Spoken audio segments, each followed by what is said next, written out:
yours. Ah, perfect. Good morning everyone, my name is Maxwell and today I'm taking you through the basic body mechanics of the Bolognese system. Some of you may have heard that today's class is about the spadone or even the longsword. I'm sorry to tell you, you have been misinformed. To begin with, what we're going to be taking a look at when it comes to body mechanic is the concept of sprezzatura. Sprezzatura is an Italian term which describes the means of making something very difficult look effortless. A perfect example of this is ballet. If you watch ballet and no one's ever told you what it is, you may think to yourself, this is easy. Anyone can do this. Just people tripping around on stage, throwing the occasional kick. Even I can do that. Until you try it. Why do we think that ballet is a performance worth watching? Anyone? What is it about ballet that makes it worth watching? Presence. Again? Presence. Presence, yes. Effortless. Effortlessness. Elegance. Elegance, good. What is elegance? What is gracefulness? Elegance is very simply when all of the muscles, the tendons, even the interlocking bones in the body move together to create an optimal result. Elegance is in fact efficiency. What we perceive as grace is efficient motion, and that is what we're going to be looking at today. So since we have started talking about ballet, I'm going to set us off with some dance moves.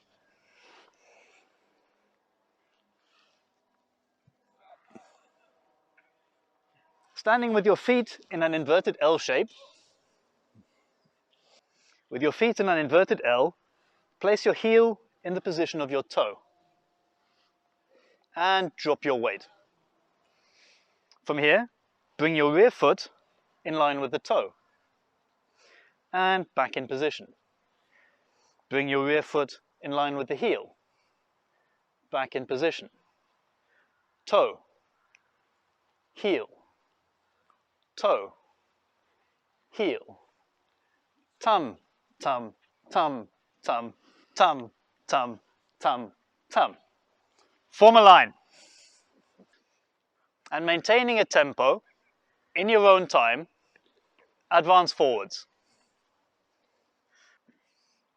Toe, heel, toe, heel, toe, heel. Stop when you reach this end. No. Or keep going.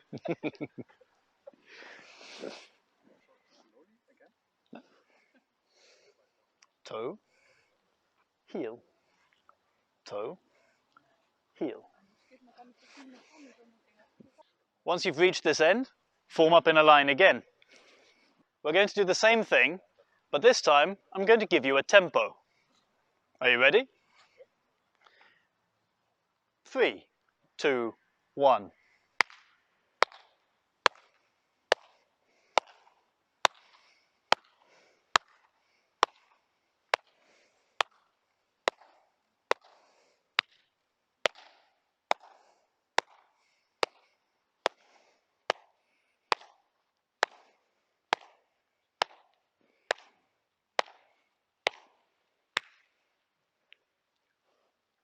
Good. Gather forwards.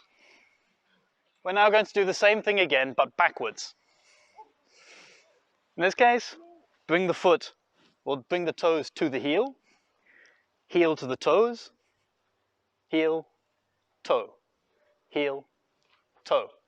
In all of these actions, don't bob, remain level, move fluidly, maintain a tempo.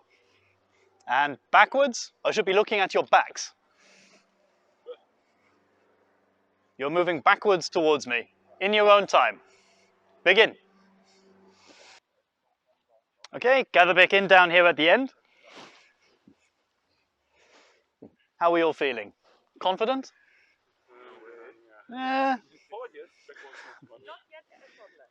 Okay, well let's try and make it effortless. When I describe this, I describe it as crab ballet. When you are watching a crab on the beach, The crab isn't trying to think, where do I put each of my legs? The legs move independently. The upper body is doing whatever it is that crabs do.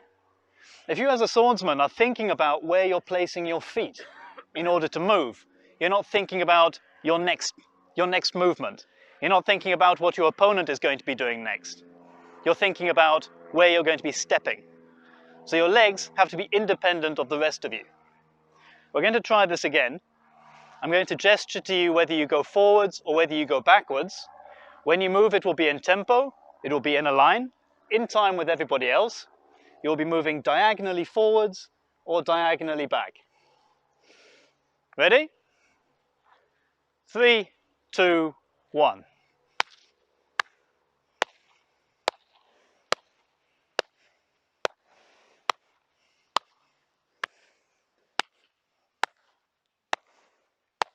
Good, stop there. We're going to try something else. We're going to do a gathering step next. There are different types of steps that we use in the system. I'm going to show you the gathering step, and I'm going to show it to you wrong. Pay attention.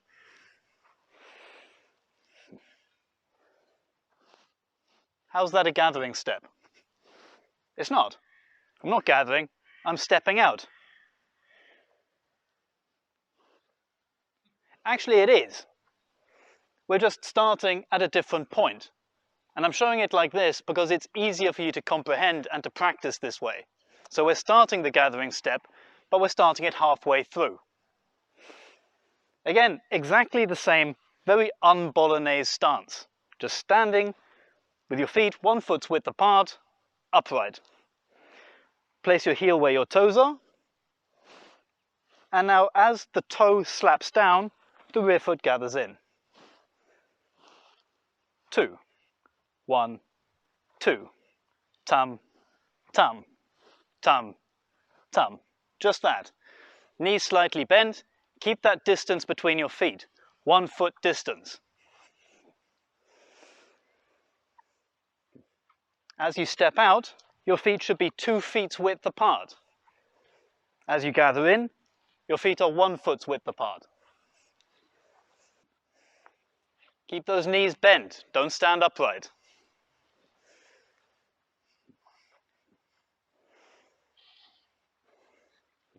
Think about the space between your heels.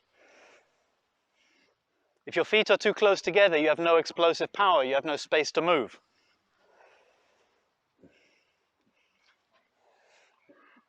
We're going to try the same thing again, backwards.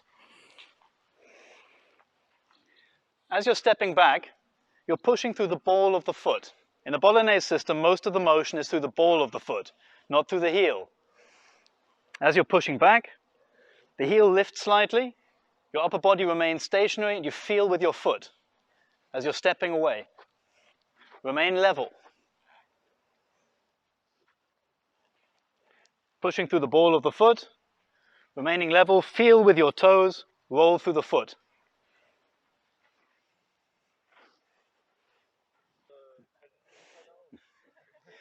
Each step is 2 tempi.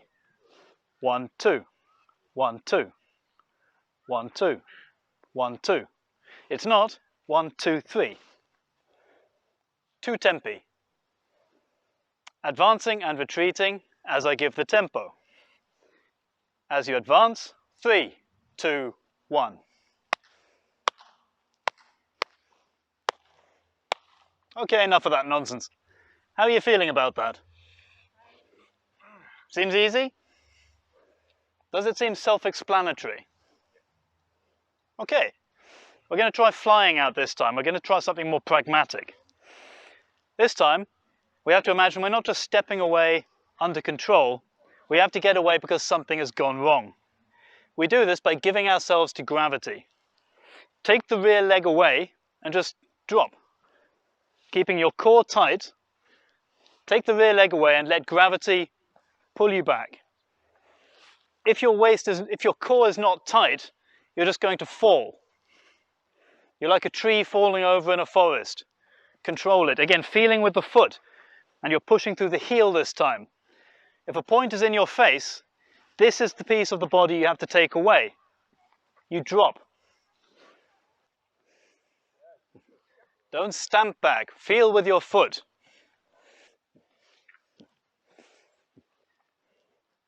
Okay, stop. I'm seeing a certain amount of insecurity with this movement. We're going to take a more practical approach. Find yourselves one of these. Picking up a sword, the first thing we need to think about is the grip. When you're gripping a sword, you don't want to grip it tightly with your hands. You want to grip it with these fingers. When you see monkeys in trees, they're hanging from branches by these two fingers, which share one tendon, which is why you can't just close one of them. These are the fingers for gripping. These are manipulators. Gripping the sword, the index finger along the crossguard here gives you correct alignment. Then close the fingers. Whether you want to put your thumb on the back of the blade, that entirely depends on the system and your preference. From here, we're going to practice this backward falling away. If I can borrow you for a second, you don't need a blade for this. I want you to fall away as I step forwards.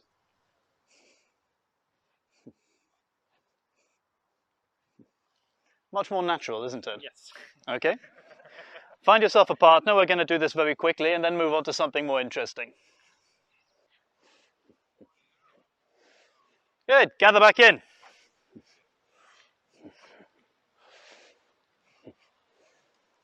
Everyone seems to be getting the point. Taking a look at the upper body, we're going to start in guardia di testa. In the Bolognese system, the weight tends to be front-weighted. Your body weight is over the front leg, your upper body is forming a line with the rear leg. The structure is solid, the rear foot should be light, both feet are on the ground, heels are grounded, but the weight is all in the balls of the foot. You should be able to move your heels without any difficulty. Guardia di testa is when you're guarding the side of the head. You can close this on either side and it forms a gable, like the roof of a house, so things will just fall off to the side. From here, start by simply performing a cut. The cut comes from here. This is a lever. As you're turning, you're aligning the edge. This hand aligns the cut.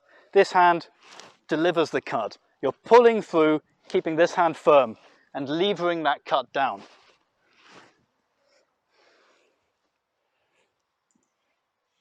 At the end of the cut, you're pushing down on the lever to control it.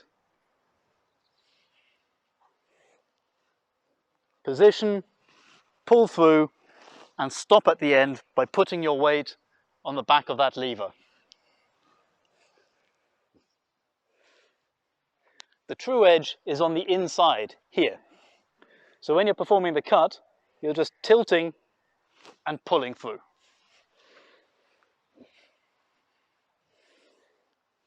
Try to keep your body square while you do this. Don't try to turn your body on the cut. It's mostly coming just from the wrist. We'll put the body in a second. At the end of the cut, lift back up into guardia di testa on the opposite side.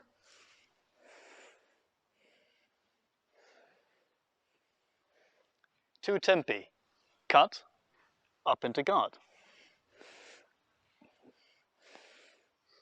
Guard position from here. Arms fully extended at shoulder height. You shouldn't be holding the guard position here. It should be out.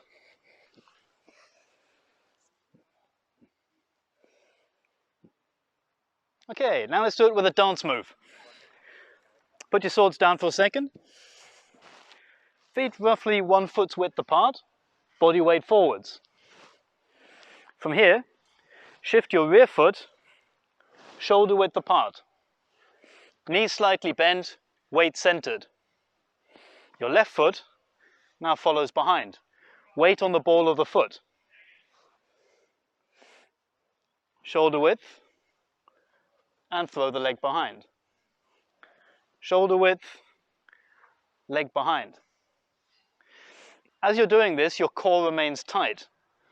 The turn of the leg turns the body.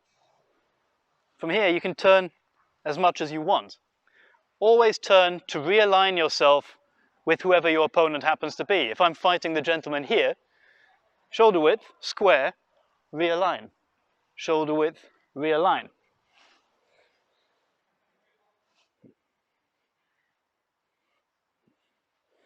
As your feet come shoulder width apart, toes are pointing forwards. Your body will always follow the line of your toes. If my toe is here, and I just lift my leg, my body will realign itself to face the direction my toes are pointing. Wherever you intend to go there with your toes first. Simple actions, right? Simple cut, simple step. So we put them together.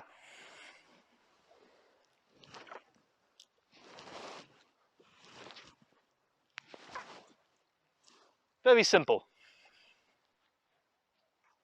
Remember, testa is forwards, ahead of your body. Here. Cut comes down, lifting up. Full action with the arms fully extended. No bend at the elbow.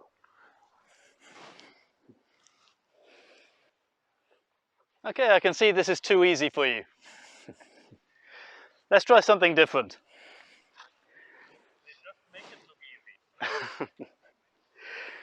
Again, basic stance, body weight forwards, starting from lager. From here we're throwing a cut up, a falso. This is done by positioning, if I can borrow you for a second, if you just extend your blade towards me. If I cut a falso by just lifting, this is very weak. I lift up to position my blade under his and then use the lever to displace his weapon. Lift up, push down and lift from the shoulders, arms extended. Don't bend your arms. Cut up and cut down on the opposite side. Up, down, up, down. When you're cutting up with the falso, you're pushing through the front leg and through the core. Pushing up, the falso should be more forceful than the following cut.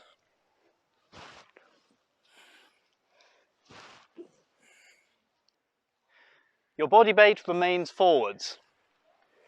Your front foot comes back to the rear foot and the rear foot switches places.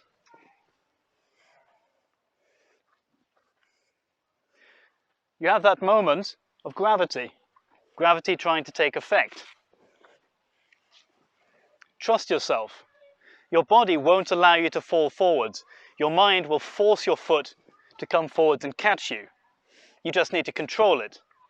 Don't allow your rear foot to move until the front foot has touched down next to it. Body weight remains forwards. Keep this oblique stance. Square, shoulders forwards. If you do fall, I want it to be face first. When this becomes too easy, widen your stance.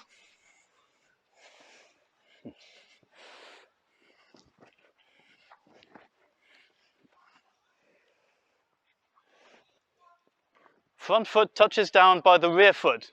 Don't just bring your rear foot forwards. Bring your front foot back, then the rear foot goes forwards, not the other way around.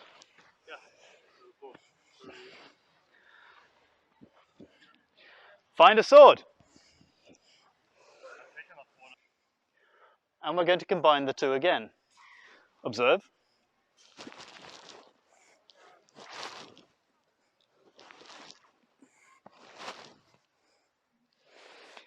As you're throwing this false edge cut, pushing through the body, this helps you with gravity for that split second you need to turn the cut and replace the foot. So we've been looking at simple steps, we've been looking at basic actions and combining movements of the blade with movements of the foot. We haven't actually done any techniques. And obviously people want to do something cool. You got all your swords out, you traveled a long way. So we're going to do a technique now that combines most of these things. It hasn't actually got a name, but it's in every one of Marozzo's Spada due mani techniques. Every play has got this, almost every play. It's right at the end, and I call it the Gtfo technique. From here, lifting up into guarda di croce, you're throwing your left foot back to your right and giving yourself to gravity, just like we were doing in the step just now. There. As you do this, you counterbalance with the other leg. I know, I call it the Superman impression. As you do this, the rear leg pulls you back down. As you're coming down, you're throwing a falso into the hands and stepping back into guard. Not without falling over. Now I understand the ballet connection.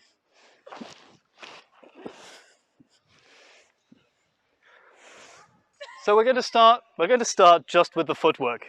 Put your swords down. Starting with the left foot forward. From here, I want you to bring, weight is all on the front leg.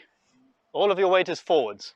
Bolognese system is orientated on going towards your opponent. From here, drawing your left foot back to the right, counterbalance with your right foot.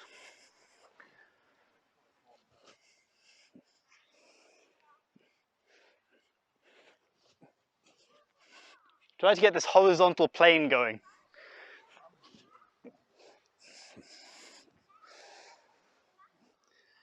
Good. Now, just to try and exaggerate it a bit,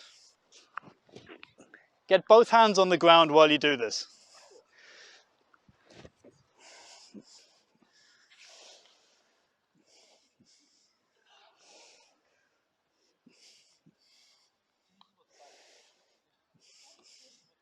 Keep the core tight. As your front body goes forward and your rear leg lifts up, it should counterbalance itself like a seesaw. Now, same thing, except we're going to take an extra step. Ending up with the right foot forwards. Good. Try not to draw your feet too close past each other. As you're coming down, roll back. Let's do it with a sword. Left foot to right. Extend the point.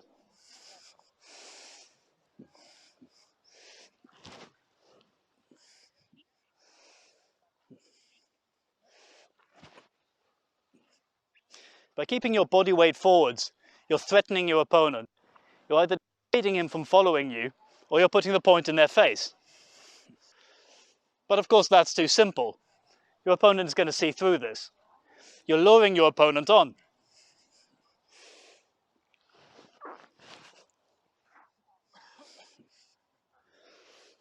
If I can borrow you for a second.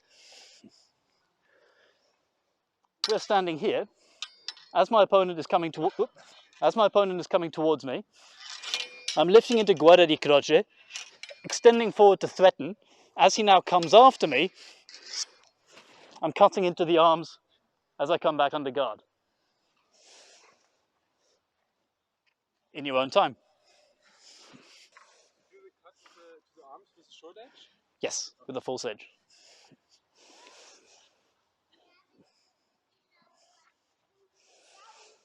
From here? Ah, yes. So you're here, and then you're pulling down there on the lever to rotate that false edge cut. Yep. Arm straight. This is the fulcrum point here, and this left hand is the lever. False edge, back edge. Gather in. Gather back in on me.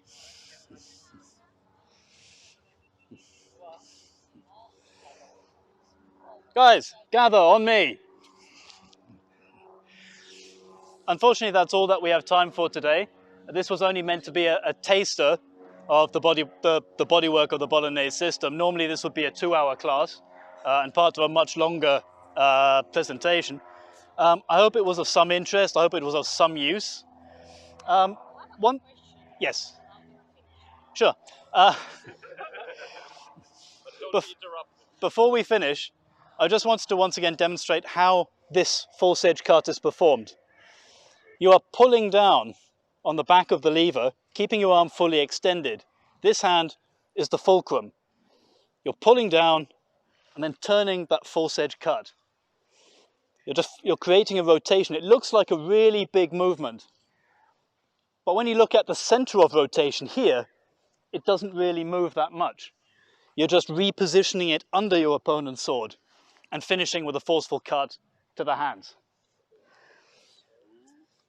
Is there a reason why we don't throw a ridoppio? Realistically, it's because that's the way that the technique is described. Yeah. We could throw a ridoppio, but if we throw a ridoppio, we now end up here. If we're throwing a falso, we're already in guard with the point presented to the opponent's face. Nope. Any further questions? Yes. Earlier on you mentioned like don't move the hips, right? Mm. And hold. Is this general in the Bolognese system? In the Bolognese system, you want to be forming a straight line with the rear leg. The reason why we were standing upright earlier was because instead of showing a gathering step here, I wanted to show the action halfway through because it was easier to demonstrate the tempo that way. But it would actually be here that we begin. The gathering step is that. Yeah, I was asking more in general for the movement of big sword. I'm surprised if you don't want to use the hips. The body weight remains forwards. When you're turning, it's with the core tight because it helps to power the cut. So for example, what we were doing here, as the cut is coming through, you're pivoting on the ball of the foot. The cut powers the movement, and the movement itself, which is rotating on the ball of the foot, helps to power the cut as well. Yeah, I'm just a bit surprised coming from Mayo. All the moves come from the hip. It seems very high. Well, if you're rotating your body too much, you now have to come back again. Yes. If you're using the force of the cut to realign yourself with your opponent, your point and your guard are going to remain in position. Also because it's two-handed. So on one hand you can use your hips without coming out of line, but here you're using your hips like you're moving away. So you're using your full body. With one hand you don't need to use your whole body to cut. And also you're with the right foot forward. So you would normally be. It's the same with single-handed. If I'm throwing a cut here, I'm still remaining square on to my opponent. If I'm turning here through the hip on the cut is very furious, but it's not what we're doing. Yeah. I think the main difference is you would be with the other foot forward, and then you have some space for using the hip. Well, here you don't. Just need to get it from the core. Yeah. Anybody else? In that case, thank you very much.